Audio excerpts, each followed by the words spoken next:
How to optimize graphic settings in the Invincible game. Hi everyone, welcome back to another video from Crazy Gamer. First of all, open the Invincible application on your device, and once you're inside the main homepage, go to the upper left corner and tap on the level button.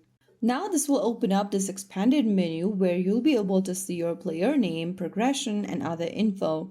Go to the bottom center and tap on settings. Inside settings, you'll see the graphic settings tab from the very top. Now, in order to change the graphic setting, you'll need to go ahead and drag the little slider to low, medium, or high. If you have the low-end device or an old device, you can set it to low. If you have high-performing devices, you could choose medium or high option. Once you do that, you'll be able to tweak in the graphic setting in the Invincible game. Just make your selection and get back to the home page and you'll see the difference immediately. So that's how you easily change your graphic setting or optimize your graphic setting in Invincible game. If you found the video helpful, don't forget to like, share, and subscribe to our channel. I will see you again in the next video.